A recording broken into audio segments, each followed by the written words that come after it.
Salut les gars, salut les amis. J'espère que vous allez bien. Retour à foi sur le match entre le Nigeria et le Gabon, où malheureusement on est tombé.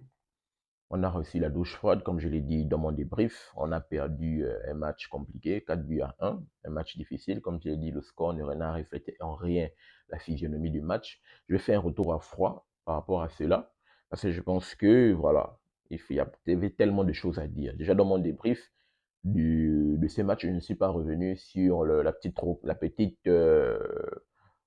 occasion qu'on a eue en deuxième période là, par rapport à la VAR. Je ne suis pas revenu par rapport à cela parce que pour ma part, comme je l'ai dit, pour ceux qui me suivent sur ma page TikTok, j'ai bien sûr fait un petit TikTok par rapport à cela où je disais que ce n'est pas normal. Ce n'est pas normal que l'arbitre qui est sud-africain, déjà de un, d'après ce que j'ai pu lire, les Nigérians se sont plaints par rapport lorsqu'ils ont vu l'annonce de l'arbitre pour dire que c'est un arbitre sud-africain, comment c'est possible, ils se sont plaints. Et là encore arrive cette occasion où on peut voir tout le monde qu'il y a un tirage de maillot dans la surface de réparation. L'arbitre va à la VAR parce que généralement, lorsqu'on peut voir, on regarde tous les grandes rencontres.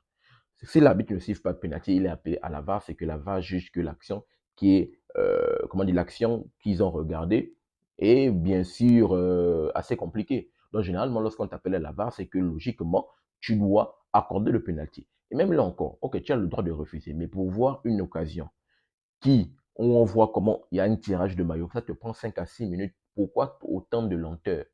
Pourquoi c'est si long une occasion où on tire le maillot? Prends ta décision rapidement. Tu vois qu'on tire le maillot pour toi. Si tu juges utile que on a tiré le maillot, il y a pas pénalty, au bout de une, deux ou pire des cas, 3 minutes, tu as pris ta décision, tu reviens pas pénalty. Mais pourquoi prendre aussi longtemps, plus de 5 minutes, passer à durer 5 à 6 minutes pour venir prendre une décision selon laquelle pour dire qu'il n'y a pas pénalty? C'est ce qui nous interroge autour de cela. Si nous interroge pour dire qu'il y a quoi cette petite magouille là, parce que déjà le Nigeria, le fait qu'ils arrivent parmi les meilleurs deuxièmes là, ça a été compliqué. Ça a été une grosse magouille au niveau de la FIFA par rapport aux différents points où l'Érythrée qui n'était pas là, donc on retire une grosse magouille. Le Nigeria se retrouve parmi les meilleurs deuxièmes, il ne devait même pas faire partie. Ça c'est de un. De deux, l'affaire de l'arbitre qui se sent plaint quand c'est un arbitre sud-africain, machin et tout le reste, ils se sont plaints. Et là encore arrive cette action où l'arbitre prend si longtemps, donc on peut s'interroger par rapport à cela. Mais vu que c'est une petite nation, le Gabon est considéré comme une petite nation africaine, ça ne va pas grandir parce qu'ils ont voulu, là, ils ont chippé, il faut le dire, le Nigeria chippe la place du Burkina Faso, logiquement, qui a fait une meilleure phase de qualification. Le Burkina Faso devait se retrouver là parmi les meilleurs deuxièmes. Donc le Burkina Faso, là-bas, ça n'a pas grandi, vu que également le Burkina Faso, si, quand ça parle, ça ne grandit pas parce qu'eux également considérés comme une petite nation africaine. Donc on fait la même chose également au Gabon. Ça, il va falloir vraiment arrêter. Je voulais mettre l'accent sur cela. Mais bon, la vidéo ne va pas tourner autour de cela. Je ne vais pas venir m'en plaindre par rapport à la défaite. Je voulais juste revenir par rapport à cela. Et également par rapport à la déclaration. Je vais d'abord commencer par la déclaration de notre coach national, Thierry Mouyouma. Parce que j'ai vu passer sur son compte, bien sûr, Facebook. Je pense que ça doit être son compte officiel, où il disait que la défaite a été compliquée. La défaite a été compliquée. Maintenant, on va se tourner vers la CAN. J'ai confiance à mes joueurs et tout le reste. Ok, on va se tourner vers la CAN, il n'y a pas de souci parce que nous sommes qualifiés à la CAN et la CAN arrive très prochainement dans un mois. Maintenant, il y a une chose dans sa déclaration auquel je ne suis pas d'accord. Quand il dit j'ai confiance à mes joueurs, je pense que, excuse-moi grand, notre coach national Thierry Mouyouma, je pense que tu n'as pas assez confiance à tes joueurs. Pour ma part, tu n'as pas assez confiance à tes joueurs. Pourquoi? Parce que si tu avais assez confiance à tes joueurs, dès l'instant où tu dresses ta liste pour les joueurs, quand tu fais appel, c'est que tu considères que les joueurs que tu appelles sont capables de répondre présent lorsque il y a une situation, bien sûr. Ils sont capables de jouer. Je ne pense pas que tu fais appel à des joueurs juste pour qu'ils viennent chauffer le banc. Je ne vais pas laisser des joueurs remplaçants. Tu fais appel à des joueurs parce que tu estimes que le potentiel des joueurs, ils peuvent représenter le vert, jaune, bleu. Mais je n'arrive pas à concevoir que tu as le match assez compliqué. On encaisse un premier but donné de la part d'Apinangoy. Et ça arrive, il n'y a pas de souci. On arrive quand même avec Mario Lemina d'égaliser. Donc, bien sûr, on arrive, il faut dire, l'ascendant psychologique était de notre côté. On va en prolongation. Mais tu remarques que Mario Lemina et Pierre-Emerick Aubameyang sont fatigués. Mais comment tu ne prends pas la décision de faire entrer les petits joueurs qui sont là au banc de touche? Le pire des cas dans tout ça, c'est que tu encaisses, je pense qu'on encaisse le premier but. Le Nigeria prend l'avantage 2 buts à 1. Tu remarques que les gars sont cramés. Faire entrer des joueurs, là, il faut oser. Tu ne peux plus jouer défensivement. Tu es déjà mené. C'est ta dernière carte. Faire entrer des joueurs. Faire entrer des attaquants supplémentaires pour qu'ils nous montrent. Ce n'est pas des défenseurs supplémentaires avec les défenseurs qu'on va mieux défendre. C'est même encore avec des attaquants peut-être qu'on pourrait mieux attaquer. Parce qu'on aura peut-être des attaquants supplémentaires qui vont apporter beaucoup d'énergie. Et de surcroît, ce sont des jeunes. Ils sont des jeunes, ils devaient apporter beaucoup plus d'énergie sur le plan offensif avec des combinaisons et tout, sachant que les longs ballons, que ce soit des centres, des corners, on n'avait aucun joueur à la réception. C'était Nouabali, le gardien, qui prenait tous les ballons. Calvin Bassé, il était au calme avec les longs ballons. Il a boxé taille patron de la défense de cette équipe nigériane. Mais comment c'est possible que tu observes cela et tu aies un manque de réaction? Et tu viens nous dire, réaction d'après-match, pour nous dire que tu as confiance à tes joueurs. Je trouve que non, tu n'as pas assez confiance à tes joueurs, surtout les remplaçants. Tu n'as pas assez confiance parce que si tu as fait confiance, je pense que tu aurais pris la décision de faire déjà sortir les cadres qui étaient fatigués. Pierre-Emile Aubameyang, 36 ans, il n'a plus 120 minutes dans les jambes. Mario Lemina, on a pu voir comment il était cramé. Il avait les pieds et les mains sur les genoux, sur les hanches, il était cramé. Fais sortir.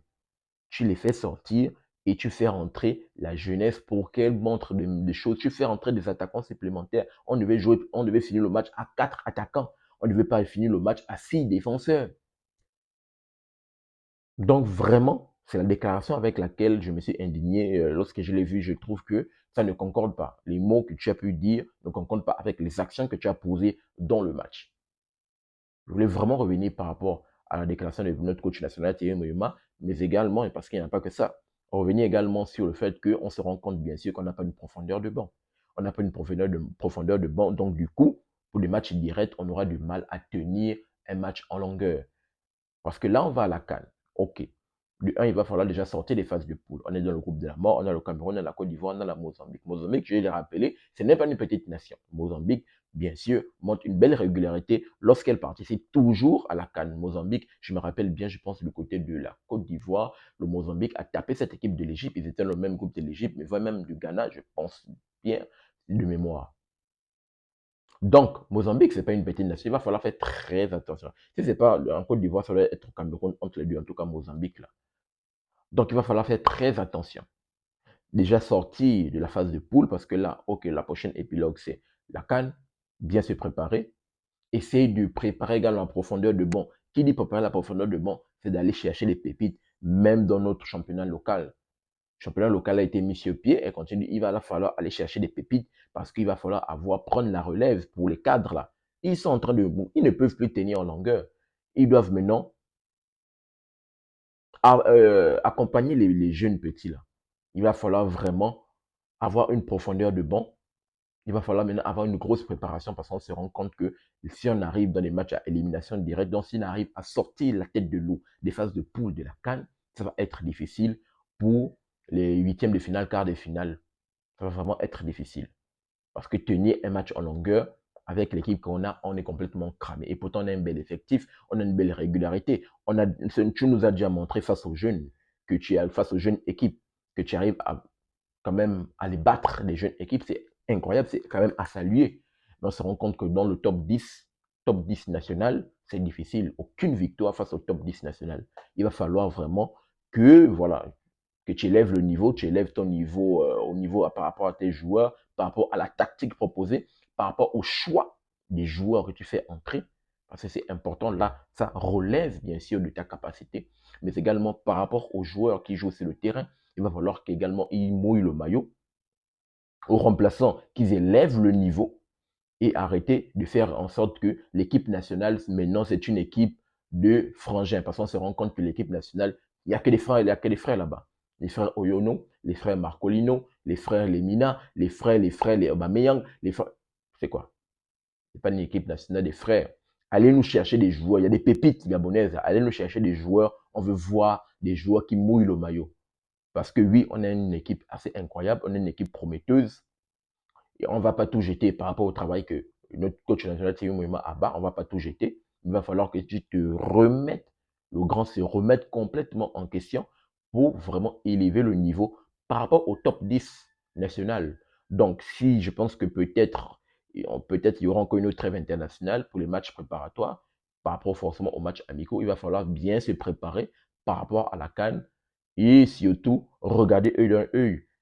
Parce qu'on va jouer la Côte d'Ivoire, on va jouer le Cameroun. Il va falloir battre ces équipes-là à la CAN. Parce que je pense que le premier match qu'on joue, c'est face à le Cameroun, je pense, à la CAN. Il va falloir vraiment battre, surtout le Cameroun, là. Le Cameroun, oui, bon, on ne sait pas du Cameroun de maintenant jusqu'à décembre, ce que ça va donner. Peut-être Marc Brice ne sera plus là-bas, ou peut-être avec le fait qu'ils ne sont pas présents, ils n'iront pas à la Coupe du Monde, ils vont pouvoir, ça va vraiment piquer dans leur fort intérieur, ils vont nous faire une CAN exceptionnelle. Mais malgré cela, il va falloir que nous également, on élève le niveau, surtout face au cadre africain. Il va falloir que les joueurs également puissent élever le niveau parce que offensivement face au Nigeria, on n'a rien foutu. On n'a rien foutu. Donc rapidement, voici ce que je voulais partager avec vous dans cette vidéo. Si vous avez d'autres